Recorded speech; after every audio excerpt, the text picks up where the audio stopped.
I never thought the worst pain of my life would come on the day I was supposed to feel proud.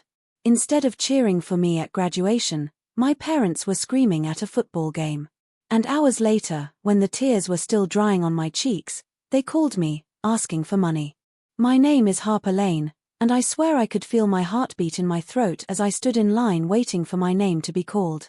The gym smelled like old metal chairs and cheap perfume, and all around me people kept whispering, "My parents are right there. Row 3. I kept glancing at the doors, telling myself, "They're coming, they'll walk in any second." But the doors never opened. When Coach Daniels walked past me, he smiled. "Nervous, Harper?" "Just waiting," I said. "My parents should be here." He gave me a soft nod. "Big day for you. They'll show." I tried to believe him. My phone buzzed. A notification popped up. Mom posted a photo. I opened it, hoping it was a picture of them on the way. Instead, I saw her holding a plate of buffalo wings with the caption, "Super Bowl prep. Let's go." Dad was behind her wearing face paint. People commented things like, "Party time," and "Wish we were there." My stomach dropped. Maya leaned toward me and whispered, "Harper, are you okay?" "They're not coming," I whispered back. "They didn't even pretend." "What? Did they text you?" "No. Just this." I turned my phone so she could see the photo. Her face twisted. "Are you kidding me? Today of all days?" I swallowed hard. They said the game was important, but I thought they'd still show up for me. My name finally echoed on the speakers, Harper Lane. I walked across the stage in a blur. People clapped, but it sounded far away. I forced a smile for the camera. Inside, it felt like something was slowly collapsing. Afterward, the hallway filled with families hugging their kids, handing them flowers, taking pictures. I stood near the lockers, pretending to check messages. Nothing. Not even a congrats. Maya put her arm around me. "We can take pictures together." "I don't want pictures," I said. "I just want to not feel like this." She sighed. "Your parents should be ashamed." "I don't want to talk about them right now." "Okay. Then talk about you. You graduated. You did it alone." "That's the problem," I said. "Everything feels like I do it alone." Later that evening, after Maya dropped me at home, I hung my gown on my closet door. I touched the fabric, thinking it should have meant something different, something happier. I sat on my bed and whispered, "Why wasn't I enough?" My phone rang. For a second, hope shot through me. Maybe they realized what they did. I answered, "Hi, Mom." Her voice was loud, like music was blasting behind her. "Hey sweetheart. Did you graduate already?" "Already?" My voice shook. "It ended hours ago." "Oh. Well, we were gonna call, but Tom burned a tray of wings, and then the neighbors brought over tequila." "Mom," I cut in. "Why didn't you come?" There was a pause. "Honey, the Super Bowl is only once a year. Graduation is once in a lifetime." Dad yelled in the background, put it on speaker. "Hey Harper, you proud of us? We bet on the winning team." I stared at my wall. "I really needed you both today." Mom sighed. "We knew you'd be fine. You always are. Anyway, listen, we actually called because we need a small favor." I closed my eyes. "What favor?" "Well," she lowered her voice, "we're running a little short on cash after the party. Could you spot us some money? Just until next week." My breath caught. "You're asking me for money? Today?" "It's not a big deal," Mom said. "You have savings." Those savings were supposed to help me start my life.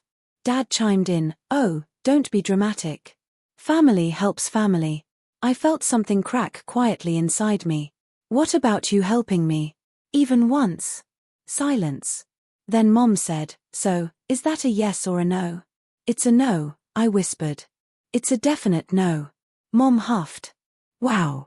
After everything we've done for you. You didn't show up," I said. "You didn't even try." Dad groaned. "Forget it. We'll figure it out. Congrats or whatever." The call ended. I stared at my phone until the screen went dark. For the first time, instead of crying, I just sat there with this cold, final feeling settling in my chest. It wasn't anger. It wasn't sadness. It was something new. Something that told me this was the last time I was going to let them break me this way. I kept replaying their voices in my head, my dad bragging about betting on the winning team while asking me for money like it was nothing. The next morning, I sat at the kitchen table staring at my cold coffee when my boyfriend, Tyler, walked in. He glanced at me. "You look rough. Bad night." "My parents skipped my graduation," I said quietly. "Then they asked me for money." He shrugged. "Yeah, but that's just how they are, right? Does that make it okay? Harper, you always take everything so seriously. Maybe they just needed help." I looked up at him. "Do you even hear me? They didn't show up. And then they treated me like a bank." He rolled his eyes. "You're being dramatic again." Something inside me twisted. "Tyler, I'm hurt. Why can't you just listen?" "I am listening. I just think you overreact." I stared at him, wondering how many times I had let him say that to me. Later that afternoon, my Aunt Elise called. She never calls unless something's wrong. The moment I answered, she said, "Harper, did they ask you for money?" My chest tightened. "Yes." She sighed. "I had a feeling. They asked me last week too."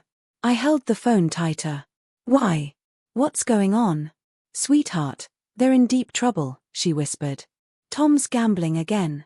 Rachel keeps throwing parties to hide it. They owe thousands." I felt the room spin. "What?" "They told me things were fine." Elise scoffed softly. "Your parents don't say the truth when the truth makes them look bad." I swallowed. "Why didn't they ask anyone else? Why come to me?"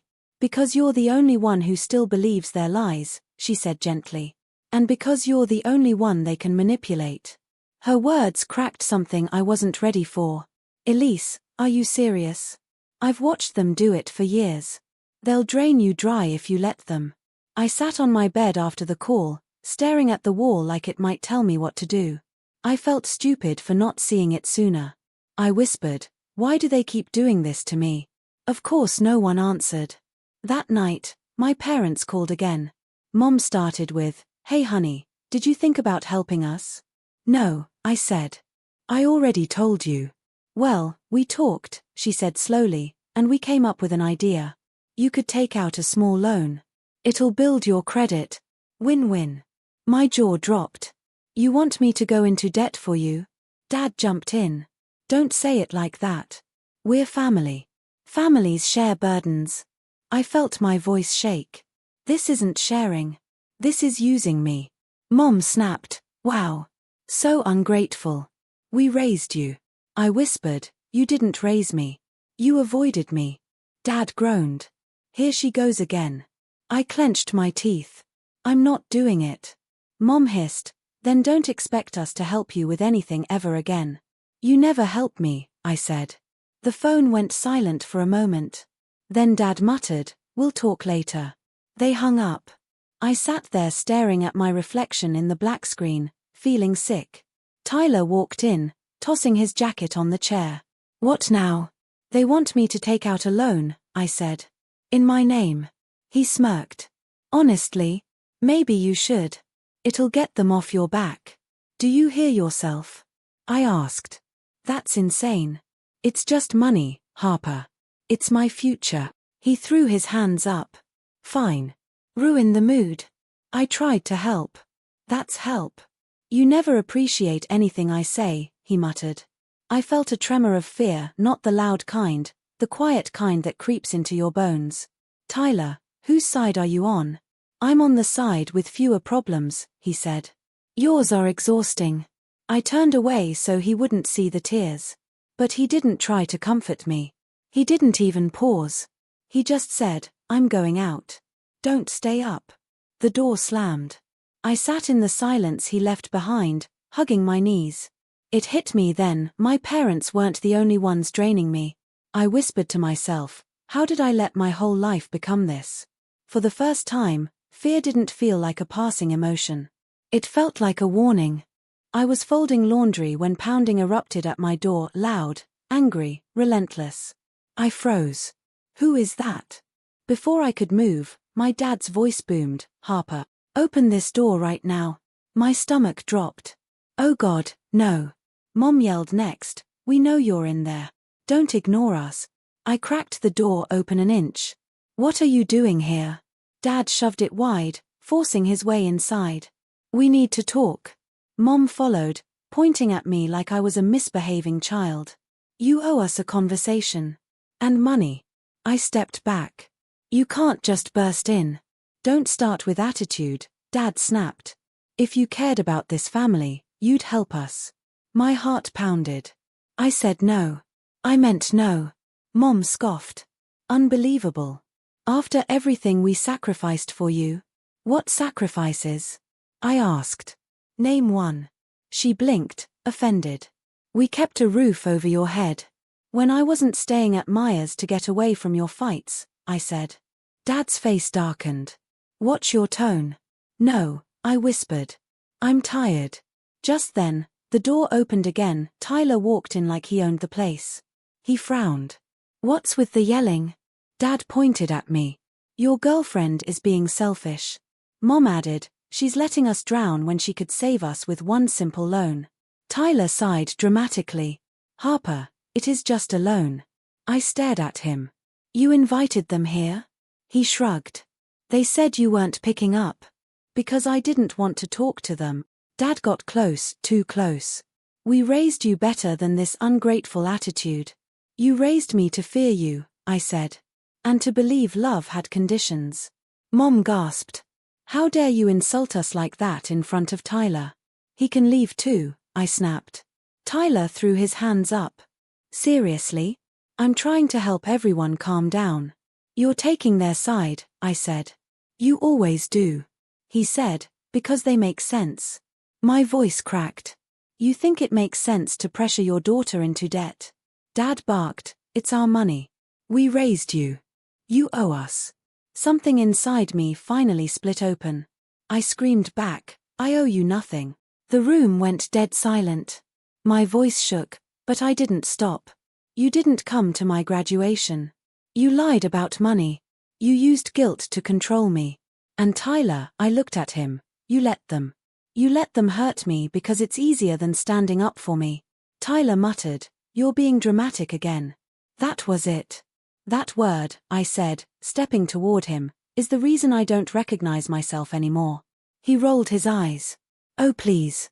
Get out, I said. What? I said get out. I'm done letting you tell me how to feel.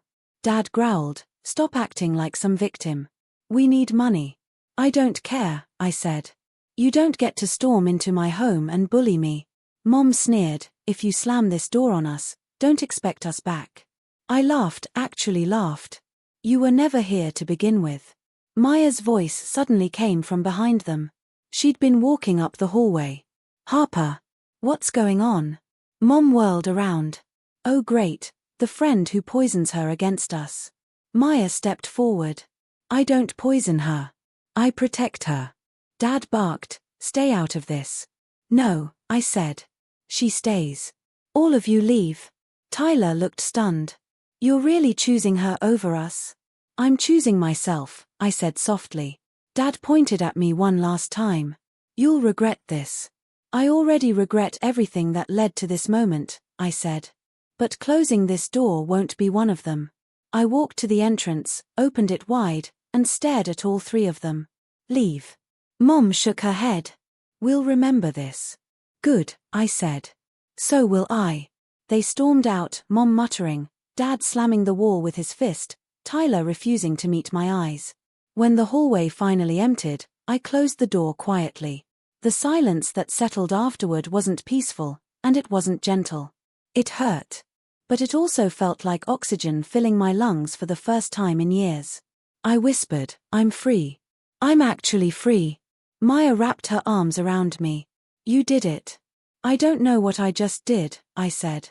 You chose yourself, she whispered. That's where everything starts. After the night everything exploded, my apartment felt too quiet. But the silence didn't suffocate me the way I expected. It felt clean. Like the air finally belonged to me. Maya visited the next morning with coffee and a soft smile. You okay? She asked, I don't know, I said. But I'm not scared anymore. That's a start. Weeks passed, then months. I found a job at a small marketing firm. My boss, Liam, was patient and actually listened when I spoke. One afternoon, he stopped by my desk and said, "You're settling in well, Harper. Keep this up." I smiled. "Thank you. I'm trying." "You're doing more than trying." Life felt steady. And then Tyler showed up. I saw him standing outside my building, hands in his pockets, pretending he had every right to be there. He called out, "Harper, wait up." I froze. "Why are you here?" He gave that familiar tilted smile. "I heard you got a job. Thought maybe we could talk." "No," I said immediately. "Oh, come on," he scoffed. "You were emotional last time." "I get it." I stared at him. "No, Tyler." I was honest. "There's a difference." He stepped closer. "Look, your parents were intense. I shouldn't have sided with them. I just didn't want to be in the middle." "You weren't in the middle," I said. "You chose them. You always chose whatever made you comfortable." He frowned. "So that's it?" "Yes," I said. "That's it." He blinked like he didn't expect the simplicity of it. "Wow." I turned away. "Goodbye, Tyler." He muttered, "You'll regret this." I didn't look back when I said, "I won't." A month later, Aunt Elise invited me to lunch. The moment I sat down, she sighed heavily. "Your parents are in trouble." I picked up my fork slowly. "What happened now?" "Debt collectors," she whispered. "Their accounts are frozen. The bank took the car." I exhaled. "I can't help them." "I'm not asking you to," she said. "I just thought you should know." I nodded. "Thank you for telling me." For the first time, hearing their downfall didn't make me panic. It didn't make me guilty. It just confirmed that walking away had been the right choice. 2 months later, my phone buzzed with a number I hadn't seen in a long time. "Mom." I stared at the screen until Maya nudged me. "You gonna answer?" "I don't know," I whispered. "Then I'll sit here with you while you figure it out." I picked up. "Hello." Mom's voice was small. I'd never heard it sound that way. "Harper, we need to talk." "About money?" I asked. "No," she said quickly. "Not money. About everything." Dad came on the line. His voice was shaky.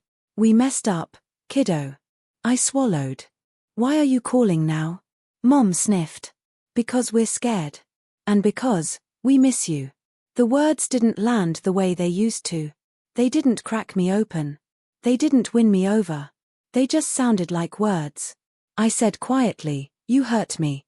Dad whispered, "We know. You stormed into my home. You pressured me. You made me feel like love was something I had to pay for." Mom cried softly. "We're trying to change." "I hope you do," I said. "But I'm not the one who can fix you." Dad asked, "Can we see you? Just talk face to face?" I took a long breath. "I'm not ready for that." Mom whispered, "So this is goodbye?" "No," I said. "It's just distance." There was silence for a moment. Then Dad said, "We understand." I didn't know if they actually did, but hearing him say it felt like closing a door gently instead of slamming it. After the call, Maya squeezed my hand. "How do you feel?" "I don't know," I said. "Lighter, maybe. Because you chose boundaries," she said. "That's healing." That night, I stepped outside and looked up at the sky. The world felt wide again. I whispered to myself, "This is my life now. My peace." And for the first time since graduation, the air didn't feel heavy. My lungs didn't feel tight. I didn't feel small. I wasn't drowning in their expectations anymore. I wasn't begging for love that came with a price tag. I had finally learned something that should have never taken me this long to understand. Choosing myself wasn't selfish. It was survival. It was strength. And standing there under the quiet sky, I realized something else too. This moment, not the ceremony, not the cap or gown. This was my real graduation day.